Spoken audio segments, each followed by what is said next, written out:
Welcome to the story begins in a quiet village where life moves in predictable rhythms.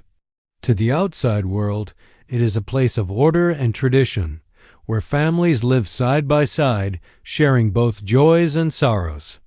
Yet, for one woman, the widow, those rhythms have been shattered. Only months ago, she was a wife, living in a modest home with her husband. Though their life was simple, it was filled with laughter and shared burdens. Her husband was her protector, her companion, and her shield against the harshness of the world. His sudden death, whether by illness, accident, or the cruel hand of fate, left her adrift in a society that viewed women alone as weak, inconvenient, and easily disposable. Grief weighs heavily on her heart. Each morning she wakes in a house that feels both familiar and foreign. Her husband's tools still rest where he last placed them, his clothes folded neatly as if he might walk in at any moment. But the silence reminds her he never will.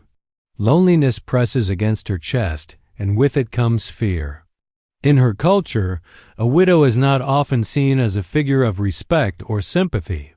Instead, she is vulnerable, stripped of protection, inheritance, and dignity. Her in-laws, once cordial while their son lived, now reveal their true hearts. At first, they masked their hostility with cold words and subtle neglect. Meals were withheld, her presence ignored, her voice silenced. Soon, their cruelty sharpened. They accused her of being a burden, of draining resources that were not hers to claim. They whispered that her husband's death was her fault, punishment for not being good enough, strong enough, or obedient enough. Day after day, she endured their bitterness. She tried to make herself small, to avoid provoking anger. She worked tirelessly in the household, scrubbing, cooking, fetching water, and caring for tasks no one else wanted. She hoped her labor might soften their hearts, or at least secure her a place under their roof, but gratitude never came.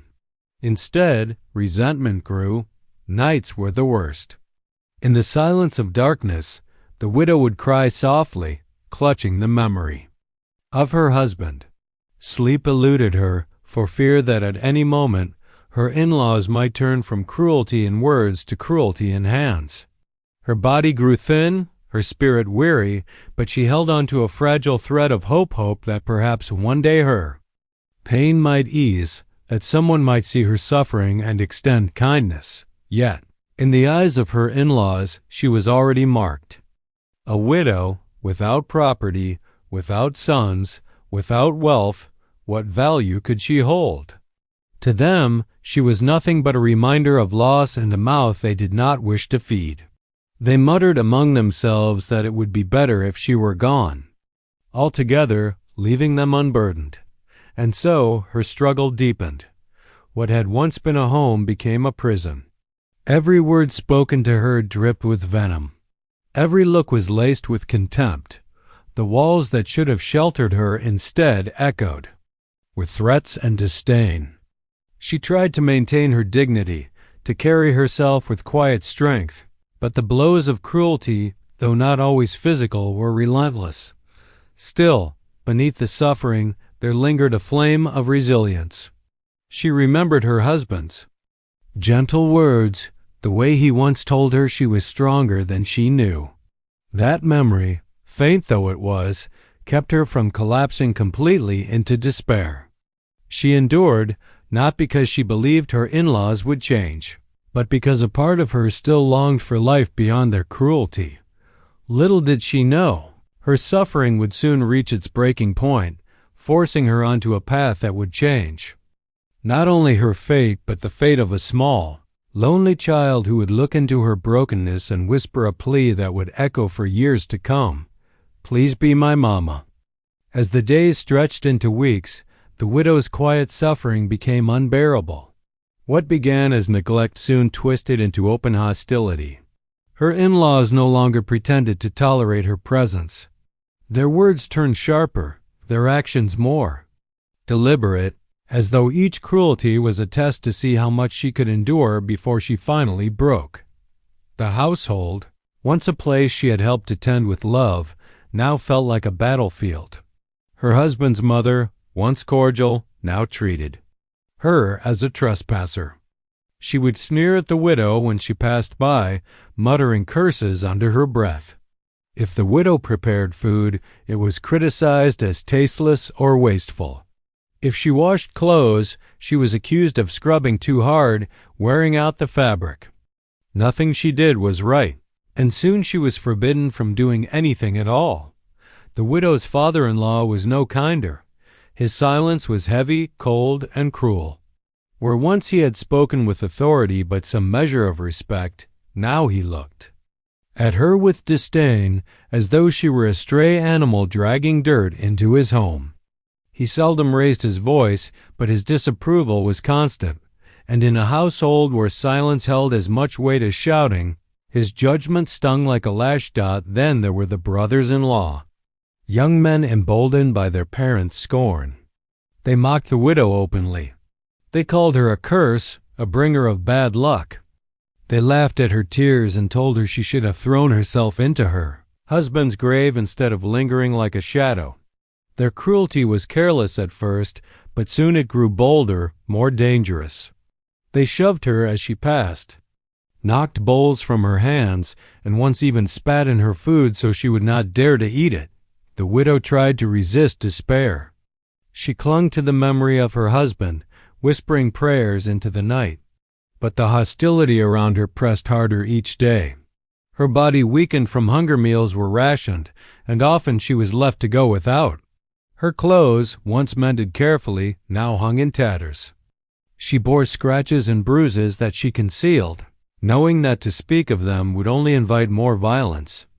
One evening, after she had begged for a small portion of rice, her mother-in-law's patience snapped. With a shriek, the older woman struck her across the face, knocking her to the floor. "Useless," she spat. "You think you can stay here forever, feeding off our work? You are nothing without my son." The words, harsh and venomous, echoed in the widow's ears long after the sting of the blow had faded. From that night on, the abuse escalated. The family no longer saw her as a grieving wife, but as a burden to be cast off. Whispers of getting rid of her grew louder.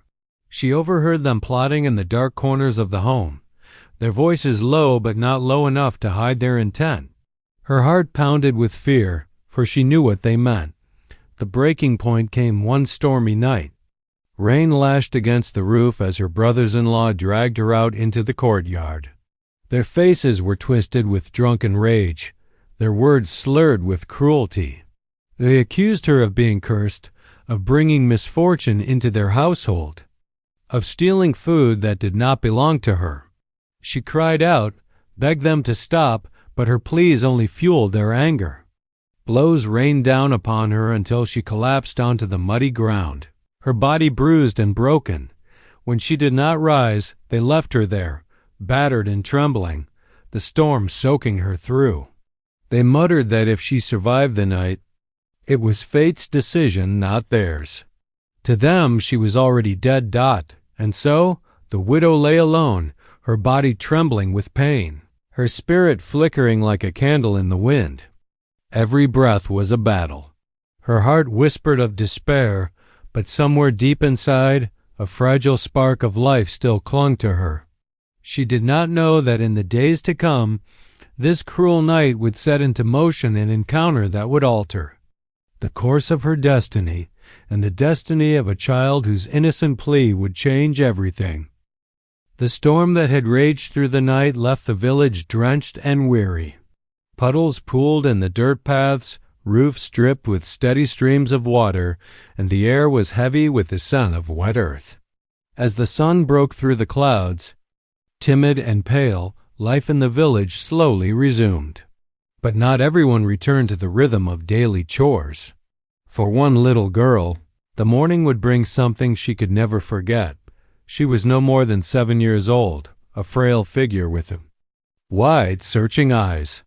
Her father had died when she was an infant, and her mother had followed soon after, leaving her to be passed from relative to relative, never truly belonging anywhere. She was fed when convenient, scolded when she became a nuisance, and ignored when she sought affection. Loneliness was her closest companion. That morning, restless from the storm and hungry for something more than the scraps tossed her way, the little girl wandered. She followed the muddy paths out beyond the clustered houses, humming softly to herself to keep from feeling afraid. She often played alone, pretending to have friends who listened or a mother who smiled at her. It was easier than admitting how empty her world felt. Her steps carried her toward the outskirts of the village, where tall grass bent beneath the weight of rain and the land stretched quiet and still. It was there, beneath the shelter of a half-broken fence, that she stopped abruptly. At first, she thought the figure lying crumpled in the mud was nothing more than a bundle of discarded cloth. But as she drew closer, she saw the truth: a woman, battered and bruised, her face pale, her clothes torn, her breathing shallow. The child froze, her heart pounding. The widow, though she had seen the woman before, passing quietly through the village with downcast eyes, she had never dared to approach her. Adults often whispered unkindly about the widow, calling her cursed or unlucky. But now, seeing her lying so still, the little girl felt something stir deep inside her, a mix of fear, sadness, and a longing she could not explain. Cautiously, she stepped closer. "Auntie?" she whispered, her voice trembling. There was no answer, only the faint rise and fall of the woman's chest. The child knelt in the mud beside her, her tiny hands reaching out to touch the widow's arm. The skin was cold, damp from the rain. The girl's eyes filled with tears. She did not fully understand what had happened, but she understood suffering. She had lived with hunger, neglect, and loneliness. She knew what it was like to be unwanted. And here before her was someone who had been cast aside even more brutally than she. For the first time, the little girl felt a bond and invisible thread pulling her heart toward the broken figure in the mud. "Don't die," she whispered softly, as if her words alone could keep the widow alive. "Please, don't leave." The woman stirred faintly, her lips moving though no sound came. The girl's small hand slipped into the widow's, squeezing with all the strength she had. Though she was only a child, her grip carried a desperate promise that she would not abandon her. The morning sun grew brighter, chasing away the last of the storm's shadows. The little girl sat there in silence, her tears mixing with the rainwater. In her heart, a wish formed, one she dared not speak aloud just yet. She had never known the warmth of a true mother's embrace, never felt the safety of a loving hand on her head. As she gazed at the widow's fragile face, the words rose to her lips like a prayer she could no longer keep inside. And soon, when fate brought another figure into their path, the Apache woman, those words would escape as the most fragile, yet most powerful plea of her young life: "Please be my mama." The morning air was heavy with dampness, the smell of rain still clinging to the earth. Birds had begun their cautious songs again, their chirps carrying over the wet grass and dripping leaves. The little girl sat silently by the battered widow, clutching her frail hand as though she could anchor her to life. Her tiny shoulders shook with quiet sobs, but she refused to leave. She could not. From the distance, footsteps broke the stillness, measured, strong, purposeful. The sound was unlike the stumbling gait of villagers or the shuffling of children. It was heavier, steady, commanding. The little girl lifted her head, startled.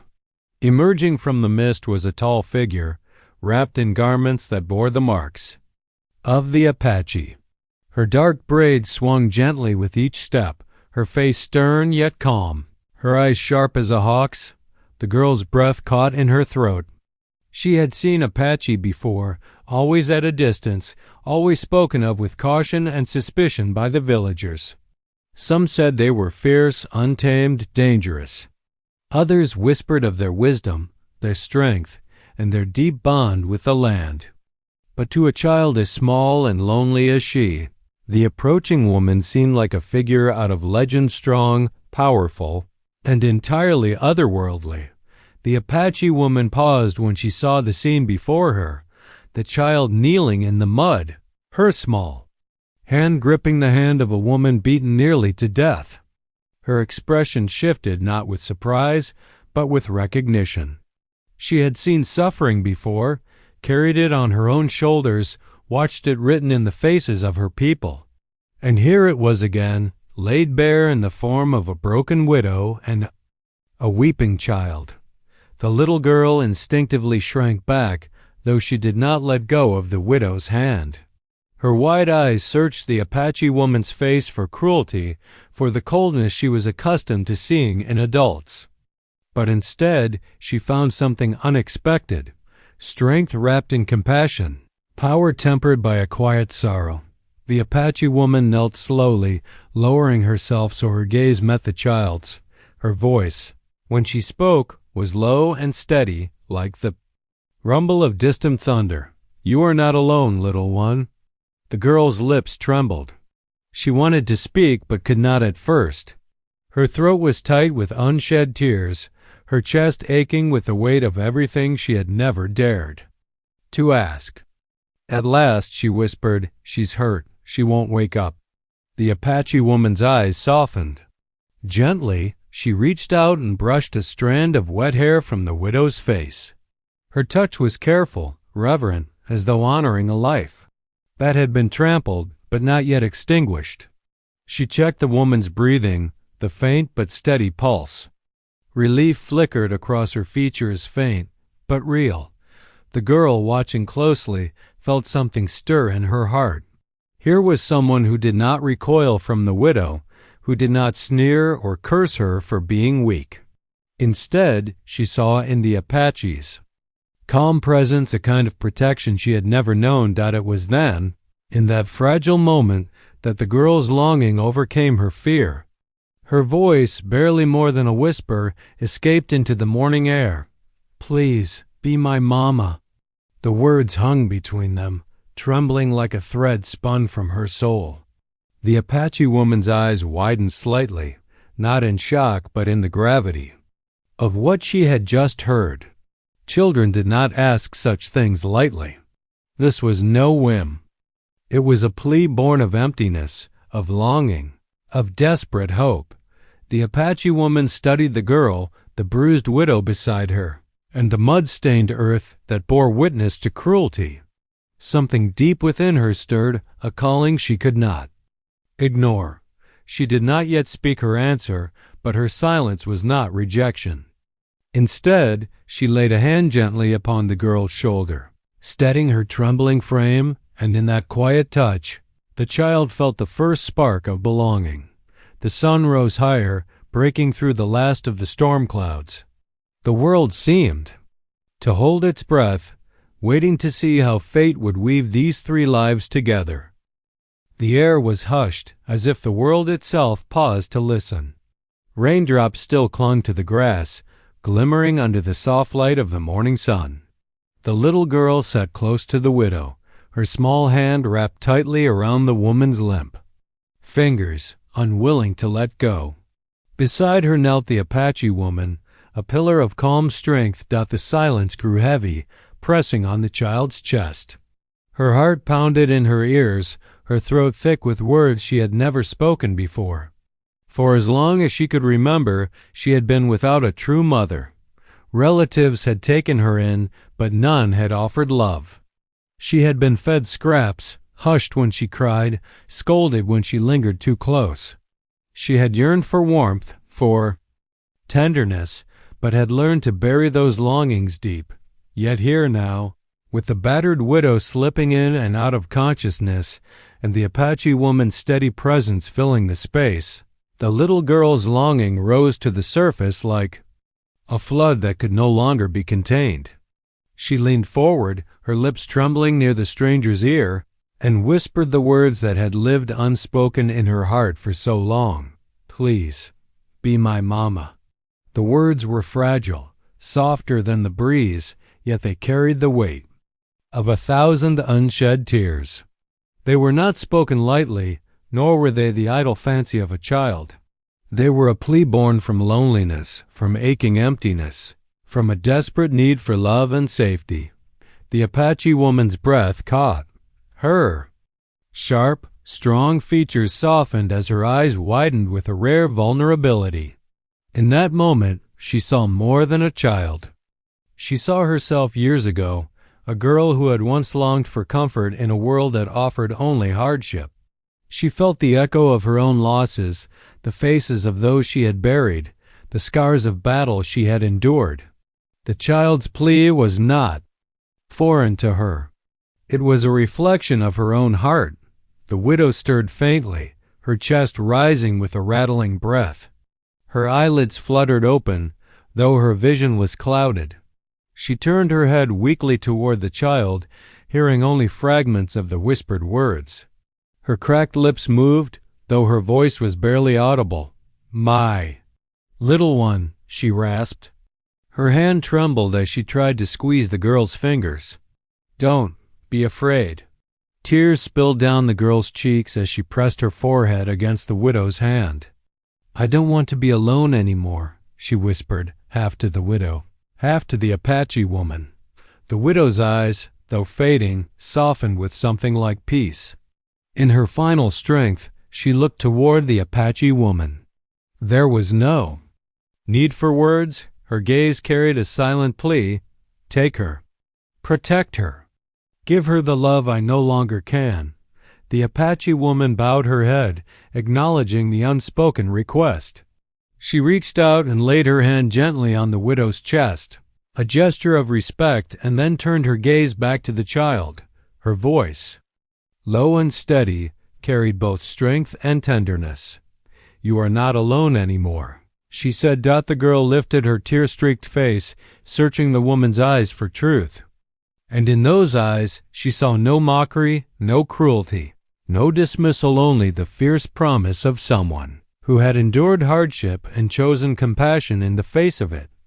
The widow's breathing grew shallower, her body sinking into stillness. Yet, as her spirit slipped away, a faint smile lingered on her lips. She had heard the plea, seen the promise, and knew her child would not be abandoned. The little girl clung tightly to the Apache woman now, sobbing into her shoulder. For the first time in her short life, she felt arms encircle her, not in duty or impatience, but in protection.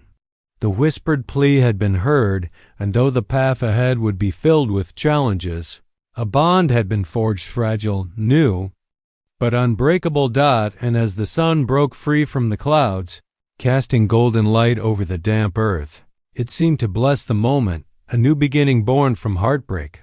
The morning sun climbed higher, its rays spilling across the soaked ground, illuminating the widow's battered form. Her breaths came shallow and uneven, each one a fragile thread tying her to this world. The little girl remained pressed against her side, her tiny body trembling, while the Apache woman crouched close, steady as stone, a silent witness to both suffering and love. The widow's eyes fluttered open again, though it seemed to cost her great effort. Pain carved deep lines into her face, but when she looked at her child, something gentler surfaced. With trembling fingers, she brushed a tear from the girl's cheek. "My little star," she whispered, her voice barely audible. "Don't cry. You are not alone." The child clutched her hand desperately. "Don't leave me, Mama, please. Don't." A faint smile touched the widow's cracked lips. "I must go," she said, her words breaking into shallow gasps. "But you will live, you will grow, and you will be loved." Her gaze shifted weakly toward the Apache woman, who met her eyes with solemn understanding. The widow's pupils glistened with urgency. Though she could not speak much more, the message was clear. Take care of her. Be the mother she needs. The Apache woman's chest tightened. She had faced battles, storms, and loss, yet nothing struck her so deeply as this silent plea. She placed a steady hand over the widow's frail one, bridging the connection between mother and child. Her voice was low, resolute, carrying the weight of a vow. "I will guard her as my own," she said. "No harm will touch her while I breathe. She will have a mother still through me." The widow's lips quivered as though relief washed through her failing body. She gave the faintest nod, and a single tear traced down her bruised cheek. Her hand, once trembling, grew still, her chest rising and falling with dwindling rhythm. The little girl shook her head furiously, refusing to accept what was happening. "No, Mama, wake up! Don't leave me, please." Her cries pierced the quiet morning, raw and heartbreaking. She buried her face in her mother's chest, clinging with all the strength her small arms could muster. The Apache woman did not try to pull her away. Instead, she laid a hand on the child's back, steady and grounding, offering her the comfort of presence. In her culture, death was not an end but a passage, a return to the Great Spirit. She whispered softly in her own tongue, words of peace, of farewell, of strength for the journey the widow's spirit was taking. Gradually, the widow's breathing slowed, then ceased. Her face, though battered, settled into a calmness that had eluded her in life.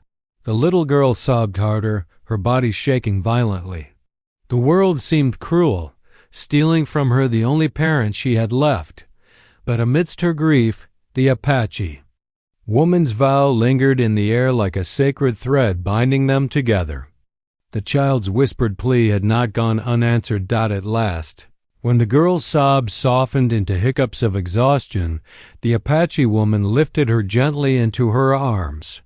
The child resisted at first, terrified to let go of her mother's body.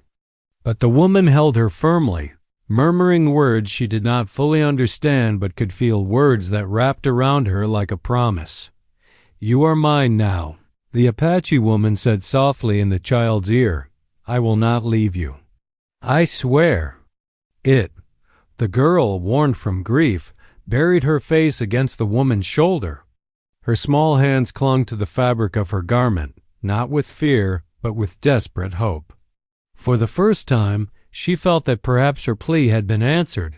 Behind them, the widow's still form lay bathed in sunlight, her final sacrifice, sealing the bond between her child and the stranger who had chosen to step into the role of mother. Pain had birthed this promise, but it was a promise strong enough to endure. The Apache woman rose to her feet, carrying the girl close. Her eyes, sharp and unyielding, now held a new resolve. The child in her arms was no longer just another orphan, cast aside by cruelty. She was her daughter now by vow, by spirit, by love. And with every step away from that broken ground, the promise grew stronger. The days that followed were marked by silence and grief, yet also by something new, a fragile thread of hope. The Apache woman carried the little girl away from the place of sorrow, away from the home that had never truly sheltered her. In her strong arms, the child felt both the weight of loss and the stirring of safety. The first night was the hardest. The girl clung to the Apache woman, her sobs muffled against her chest. She cried until exhaustion overcame her, falling asleep in arms that did not waver. The woman did not move, even as the fire crackled low and shadows stretched long. She kept her vigil, watching the stars above, whispering quiet prayers for the widow whose spirit now walked with the ancestors. Morning came, and with it, the slow beginning of healing. The child awoke disoriented, reaching instinctively for the mother who was no longer there. Her chest tightened when she remembered, and tears threatened again. But when her eyes fell upon the Apache woman kneeling by the fire, preparing food, a strange comfort settled over her. She was not alone. The Apache woman offered her a small piece of bread and a cup of water. "Eat," she said gently. "You must be strong." The girl hesitated. In the past, food had been given with disdain, snatched away if she lingered too long. But here, The offering was steady, without cruelty. She reached out timidly, her hands trembling, and accepted it. When she ate, the woman watched not with judgment, but with quiet satisfaction. It was a small act, but for the child, it was the first taste of being cared for. Days turned into weeks, and the rhythm of life between them began to take shape. The Apache woman was firm but patient. She taught the girl simple tasks: how to fetch water without spilling, how to tend a small fire, how to braid her hair so it would not tangle. At first, the child fumbled, afraid of making mistakes that might bring anger. But instead of harsh words, the woman corrected her with calm instruction. "Try again," she would say. "You are learning, that is enough." Those words became a balm to the child's wounded heart. Slowly, she began to shed the fear of punishment, replacing it with the courage to try. With each small success, her confidence grew, and with it, a bond stronger than either had expected. At night, the girl would curl close to the woman, listening to the steady beat of her heart. It reminded her of the mother she had lost, yet also felt different, like a new beginning. She whispered questions sometimes. "Will you always stay?" Or, "Do you really want me?" And always, the Apache woman answered with certainty, "Yes, you are mine now." The words became an anchor, grounding the child when grief threatened to pull her under. In turn, the little girl brought light to the Apache woman's life in ways she had not anticipated. For years, the woman had carried her own burdens, losses that had hardened her spirit. She had thought herself beyond the need for family, for tenderness. Yet in the girl's small laughter, in her shy smiles, in the way she reached for her hand without hesitation, the woman felt a warmth she had long forgotten. Together, they began to heal, one from the loss of a mother, the other from the loneliness of a hardened life. Their days were not without struggle. Grief lingered, and challenges loomed ahead. But woven through it all was a growing strength, born from the bond they chose to forge. The girl was no longer the silent, unwanted child on the edges of a village's pity. She was a daughter now, nurtured in resilience, growing in love. And the Apache woman, once a solitary figure, now walked with new purpose, as a mother, protector, and guide. Their bond, though forged in pain, carried the promise of a future where strength and love would walk hand in hand. Seasons passed, and with them the sharpest edge of grief began to dull. The little girl, once frail and timid, grew steadier under the Apache woman's care. Her cheeks, once hollow, filled with color. Her eyes, once filled only with sorrow, began to sparkle again, sometimes with laughter, sometimes with mischief. She learned to weave baskets, gather herbs, and ride beside her new mother across the open land. The bond between them was no longer fragile. It was a living, breathing thing, strong as the roots of an ancient tree. Yet the memory of the widows' death lingered, not only in the girl's heart but in the Apache woman's mind. Cruelty had been done, and cruelty left unchecked often returned to poison the earth. The in-laws who had beaten the widow had walked away without consequence, their crime buried in whispers and silence. The woman knew this injustice could not remain hidden forever. One day word reached the village. A traveler, having seen the widow's body before it was given to rest, spoke of the bruises and wounds that could not be mistaken for accident. Murmurs spread like fire through dry grass. Some tried to defend the in-laws, claiming the widow had been weak, cursed, or even unworthy. But others, neighbors, elders, who had long suspected mistreatment, began to demand answers. The Apache woman did not seek vengeance with her own hands.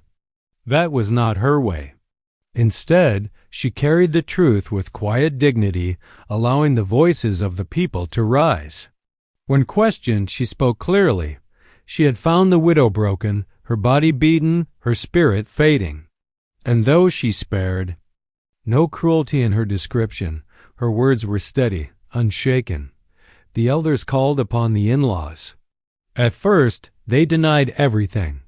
They claimed the widow had fallen, that she had been weak and sickly. But the evidence was too great, the marks on her body, the testimony of the little girl, and the whispers of neighbors who had seen the way she was treated. The weight of truth pressed hard, and their lies began to crumble. Justice was not swift, but it came. The in-laws were stripped of respect, shunned by those who once turned a blind eye. Their cruelty, once hidden, became their shame. They lost the standing they had clung to so fiercely, and their names were spoken with contempt. For the first time, the memory of the widow was not one of weakness, but of strength, of a woman who endured until the end and left behind a child who would not be broken. For the little girl, justice brought a measure of peace. She visited her mother's resting place often, bringing flowers she had picked with her own hands. At first, she wept each time, but as months turned to years, her tears grew fewer. Instead, she spoke to the grave, telling her mother about the things she had learned, the places she had seen, and the warmth she had found in her new family. The Apache woman always stood nearby, watching with quiet respect. She never rushed the child's grief, never silenced her words. She understood that healing was not about forgetting, but about carrying the memory with strength. And in time, the girl no longer whispered, "Please be my mama." She no longer asked for reassurance because she no longer doubted. When she called the Apache woman mama, it was no longer a plea but a truth firm, certain, unshakable. Together, they built a life not defined by loss but by choice. Their bond was not of blood but of spirit, stronger for the pain that had forged it. And though the scars of the past would never vanish completely, they became reminders, not of cruelty endured, but of love that rose from the ashes of suffering. Story of the widow's fate and her daughter's whispered plea spread quietly among the people. To some, it was a warning of cruelty's cost. To others, it was a testament of love's power to heal. But to the little girl and the Apache woman, it was simply their truth, that family could be found in unexpected places, and that even in the wake of cruelty, new life could take root. And so, justice was served, healing took hold, and a promise born from pain blossomed into a bond unbreakable, a mother and daughter, bound not by blood, but by love that defied loss.